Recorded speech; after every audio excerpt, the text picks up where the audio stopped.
আসসালামু আলাইকুম। সবাই কেমন আছেন? আমি আলহামদুলিল্লাহ এখন একটু ভালো আছি। ঠান্ডায় কিছুদিন যাবৎ অসুস্থ থাকার কারণে পেজে ঠিকঠাকভাবে সময় দিতে পারিনি। গলা একদম বসে গিয়েছিল, তাই কোনো ভিডিওতে ভয়েসও দিতে পারিনি। তো যাই হোক, এটি ছিল ১ পাউন্ডের একটি ভ্যানিলা স্পঞ্জ কেক। কয়েকদিন আগে তৈরি করেছিলাম আর এখন ভয়েসের অবস্থা আলহামদুলিল্লাহ একটু ভালো হওয়াতে আপলোড দিচ্ছি। কেকটি একটি ভাইয়া অর্ডার করেছিল। কেকটি যেদিন লাগবে তার আগের দিন ভাইয়া আমাকে ফোন দিয়ে বলেছিল একটি ১ পাউন্ডের কেক লাগবে। আসলে অর্ডারগুলো ২-১ দিন আগে দিলে একটু ভালো হয়। কাজ করার জন্য একটু টাইম পাওয়া যায় এবং কাজও সুন্দর হয়। তো আমি অর্ডারটি কনফার্ম করেছিলাম এবং আমি সবসময় রাতে কেক বেক করে রাখি এবং সকালে উঠে ডেকোরেশন করে থাকি। রাতে ১২টার দিকে কেক বেক করে রেখেছিলাম এবং সকালে ৬টার দিকে উঠে সেটি ডেকোরেশন করি।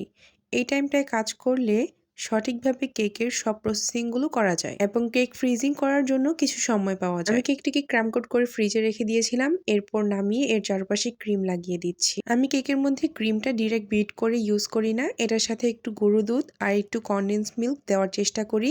আর এতে করে কেকের ক্রিমের টেস্টটা অনেক বেড়ে যায়। আর এই জন্যই প্রত্যেকটা কাস্টমার আমার কেক খেয়ে খুবই মজা বলে। আলহামদুলিল্লাহ এই ভাইয়াটি আমাকে খুব সুন্দর একটি রিভিউ দিয়েছে আর আমার খুবই ভালো লেগেছে। আসলে নিজের মেক করা কেকগুলো যখন সবাই খেয়ে খুব মজা বলে তখন এমনিতেই মন ভরে যায়। মাঝে একটানা অনেকগুলো কেকের অর্ডারের সাথে আমি কেক মেক করতে করতে ভিডিও করার টাইমই পাইনি এবং এডিট করা, ভয়েস দেওয়া সবকিছুই অনেকটা সময়ের ব্যাপার। আমি কেক তৈরির পাশাপাশি সংসারের কাজগুলো নিজের হাতেই করে থাকি। এজন্য আমার একটু সময় কম পাওয়া হয়। আমার নিজের কাজগুলো আমার নিজের করতে খুব ভালো লাগে। আর কেক মেক করা আমার প্রফেশনের চাইতে আমার ভালো লাগার কাজের মধ্যে একটি। কেক বানানো একটি ধৈর্যের কাজ আর ধৈর্যের ফল অবশ্যই মিষ্টি হয়। আমার এই পেজটি নতুন। আমার আগের পেজটি সঙ্গত কারণে নষ্ট হয়ে গিয়েছে। আপনাদের যদি আমার কেক মেক করার ভিডিও দেখে ভালো লাগে এবং কেকটি সুন্দর লাগে, আপনারা চাইলে আমার পেজে ঘুরে আসতে পারেন এবং আপনাদের টাইমলাইনে আমাদের ভিডিওগুলো রেখে দিতে পারেন পরবর্তীতে অর্ডার করার জন্য। আমার কাজগুলো ভালো লাগলে শেয়ার করে দিতে পারেন। এতে আমার খুব উপকার হবে। বেশি মানুষ দেখতে পারবে। এবং আমি ঠিক যেইভাবে কেক মেক করি তার সরাসরি একটি ভিডিও এটি। আর আমি এই প্রসেসেই আমার কাজগুলো করে থাকি।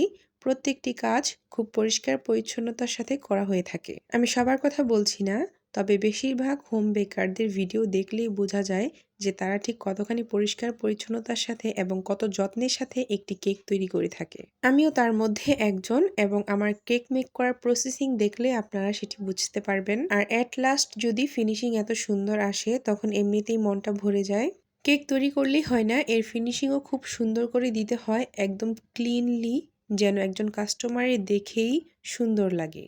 অনেক হোম বেকারে আছে যারা দেখি এবড়ো থেবড়ো করে কেক বানিয়ে সেল করে থাকে, তবে সেইগুলো বেশি দিন চলে না। একটি কেকের ক্ষেত্রে প্রথমে এর বেসটি একদম স্পঞ্জি হতে হবে এবং বেক ঠিকঠাক করা হতে হবে আর এর ফিনিশিং আউটকামও সুন্দর হতে হবে। পাশাপাশি এর যে একটা মিষ্টির বিষয় আছে সেটিও একটি ব্যালেন্সের মধ্যেই থাকতে হবে। আর তাহলে আপনি অনেক তাড়াতাড়ি সফল হতে পারবেন। ধন্যবাদ।